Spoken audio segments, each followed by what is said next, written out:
Trump angers abortion opponents with comments on six-week ban. Donald Trump is facing blowback both from anti-abortion activists and from within his own party after he implied he might support easing restrictions on the procedure in his home state of Florida. The Republican presidential nominee was asked in an interview with NBC News on Thursday how he would vote this November on the state's ballot measure to protect abortion. Florida banned the procedure after 6 weeks of pregnancy after the U.S. Supreme Court struck down the right to abortion nationwide, a law reproductive rights activists are now campaigning to end. "I think the 6-week is too short," Trump said. "It has to be more time. I told them that I want more weeks. I am going to be voting that we need more than 6 weeks," Trump said when pressed. Trump has criticized Florida's 6-week abortion ban before. Last September, he said Florida Governor Ron DeSantis made a terrible mistake signing the ban into law. Mr. DeSantis was challenging the former president in the Republican primary at the time. Thursday's comments further open a rift between Trump and the anti-abortion movement, which plays a critical role in shaping conservative politics in the U.S. If Donald Trump loses, today is the day he lost, conservative pundit Eric Erickson wrote on X, formerly Twitter. The committed pro-life community could turn a blind eye in part to national abortion issues. But for Trump to weigh in on Florida as he did will be a bridge too far for too many. Albert Mohler Jr., president of the Southern Baptist Theological Seminary, wrote on X that Trump's comments on reproductive rights, including on the 6-week ban, seem almost calculated to alienate pro-life voters. Pro-life Christian voters are going to have to think clearly, honestly, and soberly about our challenge in this election, starting at the top of the ticket, he said. The November ballot initiative would amend the Florida state constitution to protect abortion access in the state until the point of fetal viability, which is about 23 to 25 weeks of pregnancy. As it stands, the state has a near-total ban on abortion, as many women do not know they are pregnant at 6 weeks.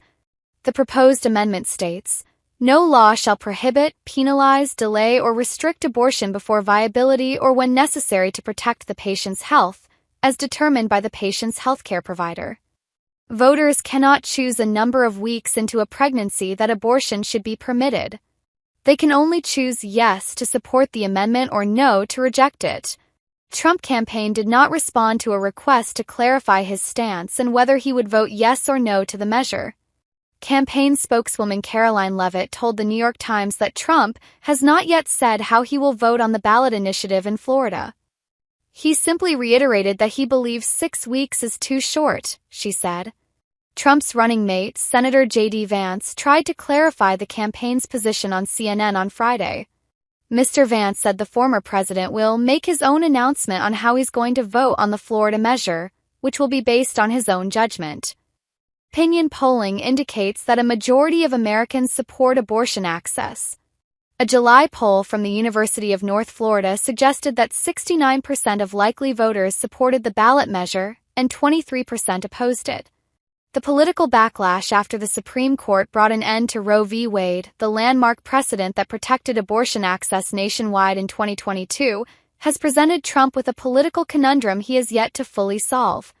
Trump rose to power with the help of the religious right, which broadly supports restrictions on the procedure. In his first run for president, he pledged to appoint Supreme Court justices who would overturn the constitutional right to abortion in the U.S.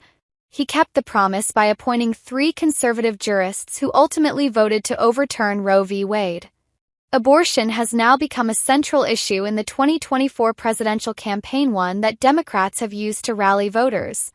His opponent, Vice President Kamala Harris, has made reproductive rights central to her campaign. Trump has taken the position that abortion policy should be left to individual states. At the Republican National Convention in July, rank-and-file party members fell in line behind the former president, even though his position can seem at odds with their personal opposition to abortion. Some abortion opponents still seek to restrict the procedure nationwide or believe Trump is alienating their base. Further complicating Trump's standing is a new proposal to make the government or insurance companies pay for in vitro fertilization, IVF. Some anti-abortion and religious groups object to IVF due to its use of embryos. In February, the Alabama State Supreme Court ruled that frozen embryos are legally considered children, throwing IVF treatments and fertility care in the state into chaos.